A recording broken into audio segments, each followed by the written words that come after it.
What are you singing? All right.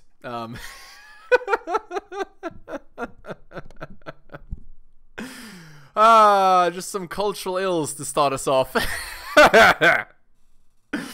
Okay, so which is more funny, that the statement is true, or that the kid is singing that song, which is allowed by the too permissive single mother? I mean, let's continue. Living with my boyfriend has really given me a new appreciation for my mom. I called her the other week to just ask her how long it lasts, because I can't do this for the next 60 years. The worst thing is that she says it doesn't stop. And I don't know how I'm gonna do it. Like, you ask them once, they don't do it. You ask them more than once, and then you're nagging, and then you just do it yourself. Like, how is that a fair, like, I don't understand what I'm supposed to do here. I mean, I can't just leave it there. It's gonna drive me crazy. So what do I do? Like, I really need answers. Right, so what you're supposed to do is you're supposed to take care of your man while he takes care of you by providing for you. You see? That's what you're supposed to do. But in the modern 2022 world that we live in, it's not about that, right? In the modern 2022 world that we live in, it's about an equal, in quotes, relationship, which means the guy does more and the girl does less. That's what it amounts to, right? It means you have to qualify to me, the man has to qualify to the woman, and by qualify I mean he has to do literally everything. So cook, clean, and provide all of these, and the girl, what she provides is, I mean, not even what her mom provided, her own father. That's the, the conclusion here. All right, let's continue. I like you. Have a cupcake. I like you. Have a cupcake. Good. Indeed. That describes 2022 dating in a nutshell. By the way, if you're wondering what it said, for those of you listening on the podcast, it said, guys that, purchase illicit substances and sell them, I like you. Guys who only care about themselves and not at all about the girl, I like you. And the rest of you, guys with self-respect and manners, etc. Yeah, again, 2022 can be perfectly described by that statement. And so, is it any surprise that the guys are walking away? Good men see this and just want to be done with dating. Because they're out there working hard, building for their future family. And that's not easy. It's not easy just deciding not to take the easy route out. And then he sees content like this, and one of two things happens. One, he's in a really good place, and he knows that he is not the one that's broken. Or two, he's actually felt this in his real life. And this content just reinforces that little whisper telling him to just screw it. Just take the easy way. Let's be that other kind of guy that's actually getting the woman that he wants. It sucks because she's normalizing it and turning it into some kind of joke. But so what the girl who's making the TikTok is implying is that the guys need to be the bad boys in order to get the girls, and that's the easy way out. No, girls have always been attracted to those guys, and before, when we had enforced monogamy, that this sort of thing was curbed. I mean, it wasn't stopped completely, as you know, but it allowed for the stabilization of society and the creation of like families that actually worked. And that's not the case anymore in 2022. It's so far gone from that it's utterly ridiculous. All right, let's continue. But I'm here to tell you that it is not for you to change. Because you never change to fit into someone else's toxicity. Trust me. True.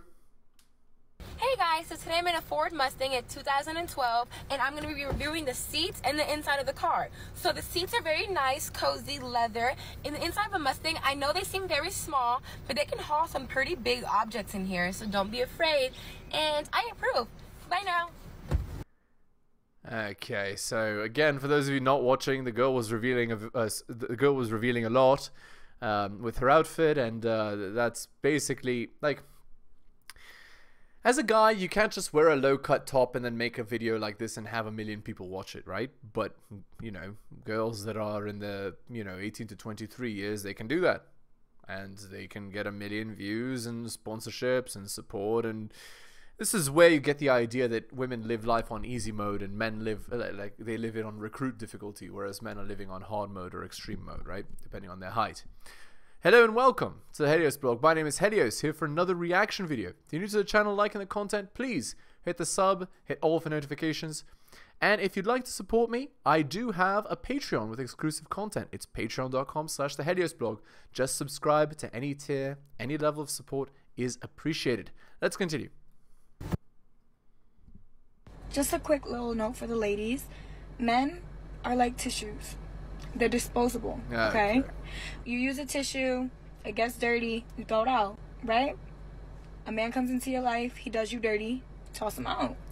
Right, that's exactly what you do as girls. You behave exactly as you know, men that are sowing their wild oats, and then in 10 years, when you've gone through, you know, like 35 plus men, then you say, where have all the good men gone? Why are men not committing to me? Why are men not choosing me? Etc. And then you buy your cats and your boxed wine and you cry in your car. This advice is terrible. Don't follow this advice. It's really, really bad. And again, what does it say about a person when they say that the other gender is disposable? Right? Like, what does that say? Is that you know, does that imply that they care about the other gender, that they, you know, respect the other gender, or does it imply something else? All right, let's continue. Pull another tissue from the box. Perfect attitude. Here comes the simp. Oh, God. Hello, simp. Welcome. Yeah, okay. So the girl purposely like did her hair and she wore like one of those outfits, you know, that guys like a schoolgirl outfit, and she has all this like, you know, anime type stuff in the background. So what is the point? The point is that these girls, they you know, dress a way that they know that the nerdy guys are going to like, so that they can capitalize on the guys' attention, right? And you know, they never give anything to those guys. They just, you know, give fake attention and compliments to those guys, and they receive all the benefits. And that describes basically Twitch, like a subset of Twitch, perfectly, right? Like that's exactly what these so-called e-girls are doing, right? They're just taking advantage of a population of men that are lonely and single and literally invisible to women to monetize. And again, like, this is where 2022 is, guys. Like, it's not some happy-go-lucky fun land full of sunshine and rainbows. It's, you know, the matriarchy has given women maximum freedom and men are being pushed out more and more, and it's no surprise that men's reaction to this is simply to walk away. They don't want to deal with this garbage, and so they're walking away. And then, what does society do? It doesn't say, you know, that there's anything wrong with what these girls are doing, right? And again, it's not all women, but it's so many women, right? And they don't shame the women for doing this at all. It's everything that women do, like, want to do is allowed. Everything is fine.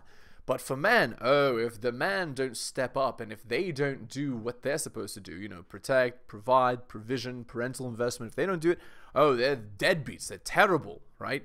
This is the state of 2022, guys. This is where we're at. All right, let's continue. When I make my money from eating online. Yes, I understood the assignment. Okay.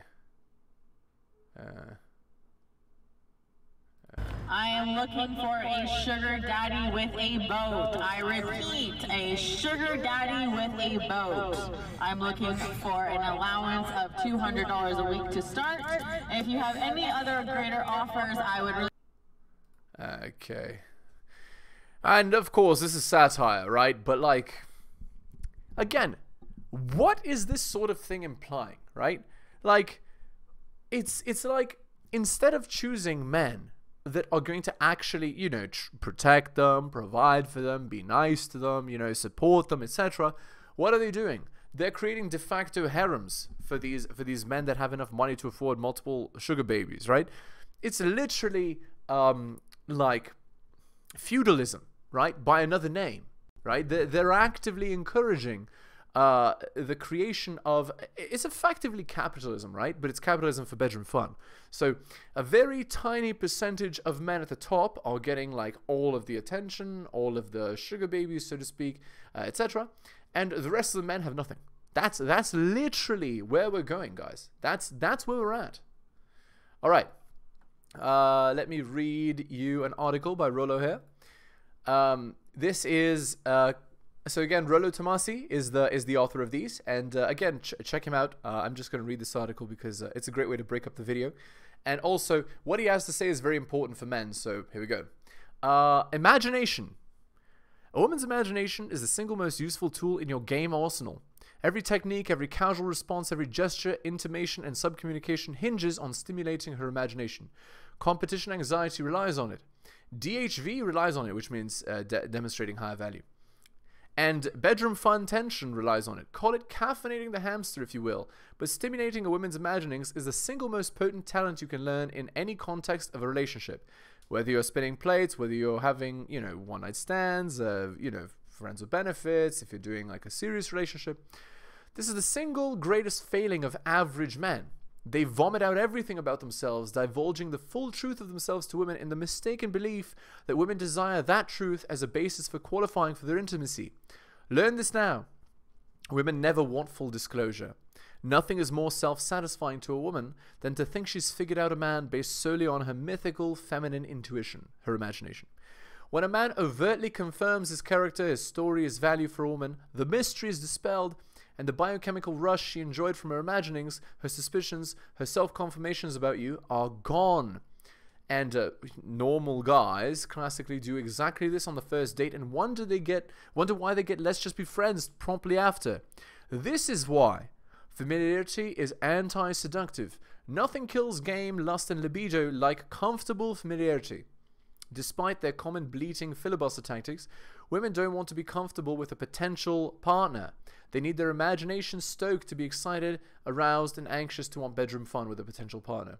In a long-term relationship, there's an even more critical need to keep prodding that imagination. I would go so far as to say it's imperative for a healthy relationship. But then you'll ask, how do you go about that when your long-term girlfriend or wife already knows your story and the familiarity becomes centered in? The easy answer is never let it be from the outset. The health of any long-term relationship you might entertain depends and survives on the frame you enter into it with. The foundations of a healthy long-term relationship are laid while you're single and dating non-exclusively. I've yet to meet the guy who's told me he's getting more frequent, more intense bedroom fun after his long-term relationship, marriage, live-in situation were established.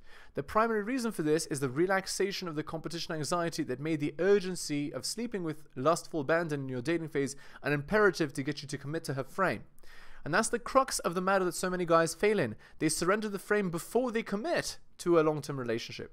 They believe, thanks to, the matriarchy and the feminine conditioning in the matrix, etc., that commitment is synonymous with acquiescing to a frame control, combined with anti-seductive familiarity and the growing commonness of your own value because of it, and you can see exactly why her interest wanes. So what do you do to prevent that? First and foremost, understand whose frame you enter into a long-term relationship sets the foundation of that long-term relationship. If you find yourself buying into it's a woman's world and we just live in it mentality, where your default presumption is that commitment means she wins, you lose, and that's just how it is, don't even consider a long-term relationship. She enters your world, not the other way around. Secondly, you need to cultivate an element of unpredictability about yourself prior to and into a long-term relationship. Always remember, perfect is boring. Women will cry a river about wanting Mr. Dependable and then go off and sleep with Mr. Exciting.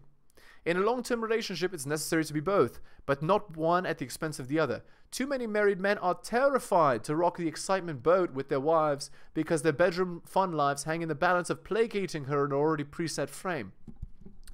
She must be reminded daily why you're fun, unpredictable, and exciting, not only to her, but to other women as well. This requires covertly implying that other women find you desirable. Women crave the rush that comes from suspicion and indignation. If you don't provide it, they'll happily get it from tabloids, romance novels, The View, Tyra Banks, or otherwise living vicariously through their single girlfriends. By playfully staying her source of that rush, you maintain the position of stimulating her imagination. Married men who are defeated before they committed don't think that elements of game apply to marriage out of fear of upsetting their wives, when in fact, negs and other aspects of game work wonderfully. Just, Busting her chops playfully is sometimes enough to send the message that you're fearless of her response. You can break a frame with cockiness and the imaginings that come with it. Breaking from an established, predictable familiarity is often a great way to fire her imagination. Married guys will report how their wives become after they get to the gym and start shaping up after a long layoff or for the first time. It's easy to pass this off as looking better makes women more aroused, which is true. But underneath that is the breaking of a pattern. You're controllable and predictable so long as you're pudgy and listless. What other women would want you? But start to change your patterns, get into shape, make more money, get a promotion, improve, and demonstrate your higher value in some appreciable way, and the imagination and competition anxiety returns. Beautiful article, Roller. Thank you. All right, let's continue with this. Okay. Ridiculous. Okay, no. We're not gonna watch this for 10 minutes. Okay, so I don't want to brag, but I have like a really hot cousin. Like he. No. Wait, okay. He's hot. Like whoa. Okay. No. I wouldn't do that to them. No. I'm just kidding. Let's not. Let's starting to think men were created to be with men. Because all they want to do is be with their homeboys. Right. Take trips with the boys, go shop with the boys, go eat with the boys. Let your girl ask you to do nothing. All of a sudden, you stressed, you tired, but you happy with the boys. That's right. And actually, what's funny is that stimulates the anxiety, right? When you're going out with the guys constantly and you don't know what the guy's doing, right? That stimulates the anxiety. Because you don't know if there's other girls there. You don't know if he's getting attention from other people. You don't know like what exactly is going on. And there's more. So guys, don't ever, even if you go into a relationship, break contact with your friends. Because here's the thing. Relationships, they don't always last. And so you need a support system of people around in case your relationship breaks. And in fact, this sort of thing allows you to be anti-fragile to rejection and also anti-fragile to relationships ending. Because your relationship ending doesn't destroy every aspect of your life. It just negatively affects one part, which is the relationship part. But then you can replace the girl with a new girl in the relationship piece of your life, and everything else continues as it did before. So there you go. There you go, guys. Okay, let's continue. When my boyfriend bothers me, I send him things like this saying, thinking of you. And she's like, peeling a carrot. Okay. So funny, so strong and empowered, so interesting, so great. Yeah. She was cutting a carrot with a knife. So cool. So interesting. All right, let's go to the fake Tinder profile. Again, you can just Google these like I did. But there's a lot to be learned even from these fake profiles. So this is Sheila, who's 21. She has small hands, so it'll make your, well, I'm not going to say it because of YouTube terms of service, look bigger. So again, what are they saying? When these girls are 18 to 23, they're sleeping around with Chad, and all they care about is having bedroom fun, getting the AF side of hypergamy, or getting the alpha seed, let's put it that way, part of hypergamy. And so there you go. This again, every single profile that I've put on here, it's sending the same message. There's a reason for that. It's not hard to find these guys. These are like, you know, the profiles you see everywhere. So let that be a lesson and a message to you. Okay, let's continue here. All you guys that are out there and dating, can you please just stop wasting our time? So this girl's so clearly 35 plus, and she's like, stop wasting our time. Okay, let me tell you something. Let me tell you something. Men are not the selectors in dating. Women are the selectors. You're actively selecting the guys that waste your time. If you want guys not to waste your time, pick better men. And don't pick better men when you're 35 plus. Pick better men when you're 18 to 23. Marry them and have children then. That's what you're supposed to do. That's what your grandmother, mother, great-grandmother, etc. did. Maybe not your mother, but certainly grandmother, great-grandmother, etc. That's what they did. That's what you need to be doing as well. Again, don't take my word for it. Look at the results of women that don't, and then compare that to women that do, and see who ends up happy with children and marriages, you know, and who ends up miserable and alone with cats and boxed wine. You don't need to take my word for it. Look at the results of the girls that do X and look at the results of the girls that do Y and see. You compare. All right, let's continue. Those of us who are single moms. Okay. If I plan a date with... So, alpha seed beta need. She has a child with Chad, and then she wants the beta to come along and to save her from bad decisions and not to ghost her, and you know, and I'll bet that on her dating profile she doesn't even mention she has a kid, etc. Right? So what's the deal? She's trying to get the guy to give much more than the previous guy.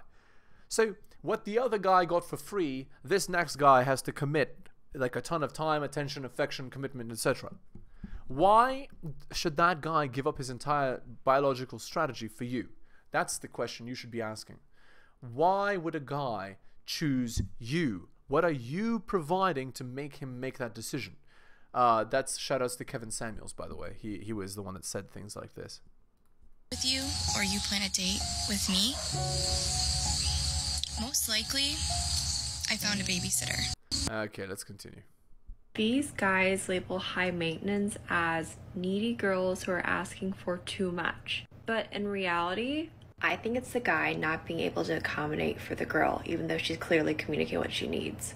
Right, so if he's not doing exactly what you want the way you want it, he is, you know, he's the bad guy, right?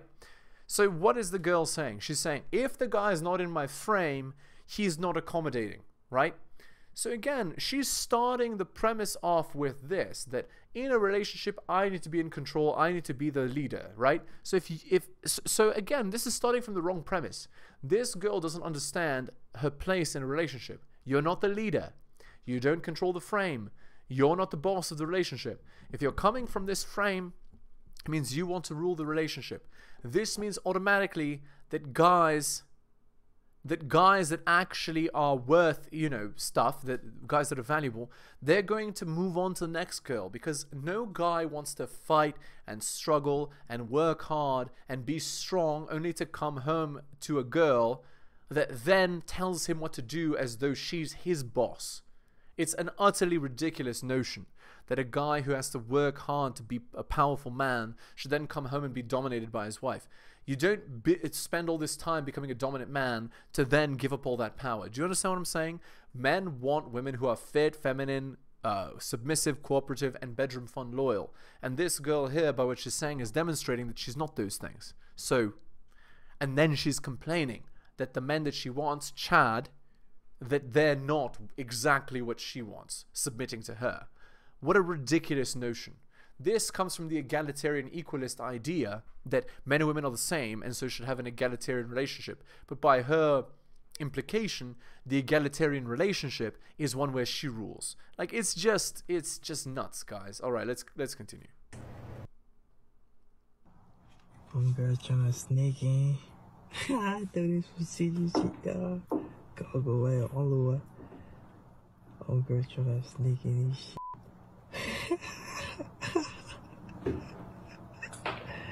You gotta die for me if you dead. Look, the light is off.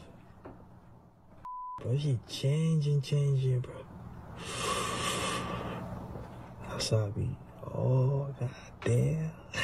She going to need this shit. So again, what is the implication here, right? So the guys are filming this girl who's sneaking in, who's sneaking in, I assume, to see a guy. So this is what happens, guys. If she's genuinely attracted to you, she is going to sneak into your house. She's going to change right outside your window, guys. Like that's what's going to happen if she genuinely finds you desirable. If she's not like putting in this effort for you, like if she's not putting in genuine effort for you, she's not interested in you. She's interested in someone else. So just keep that in mind. All right, let's go to the article and then we'll be done for this episode. All right, what happens if we just let big people be happy? Imagine this. A woman tells a story on a personal blog about how she learned to stop hating her body. She writes of the journey that took her out of self-loathing and into self-confidence. She gives her readers helpful advice about not comparing themselves negatively to others, and she talks candidly about how hard it was for her to learn to see herself as beautiful, but how wonderful it was when she finally got there. It's the story that at face value many people would celebrate. Everybody loves a good body-positive message, right? That is, of course, if the woman who writes the story is relatively thin. If she's big, though, well then, what right does she have to write about loving her body? So, again, guys, this sort of message is very common in the womanist matriarchy that we live in. The point being that you're beautiful at any size and that men should accept women of all sizes, right? And I'm here to tell you that men do not find big women attractive. So it doesn't matter how you want these men to perceive you. They are biologically repulsed when you're overweight because you're not healthy, and so you're not able to carry children at your optimal abilities. So a man will choose a girl who can. Not only this, you're very likely to you know, leave this world at an earlier date than a person who is healthy. So again, it limits people wanting to choose you for a long-term prospect. That's just how it works, guys. So again, if you want to be chosen, you need to be competitive. That's the way the world works. So you can't, like, say, I love my body, please love me, please find me attractive, please accept me, when reality is in stark contrast to this. People might still find you pleasant as a person, but if they're repulsed by your appearance, they simply will not want to be with you in that way. That's just the way the world works. And I cannot abide lying to people about this. Okay, we're going to end the episode there. Again, if you're new to the channel, liking the content, please hit the sub, hit all for notifications. If you would like to support me, I have a Patreon with exclusive content. It's patreon.com/theheliosblog. Just subscribe to any tier. Any level of support is appreciated. You guys are awesome, especially if you took the time out of your busy day to get to the end of the video. Thank you so much for watching, and I will see you next time.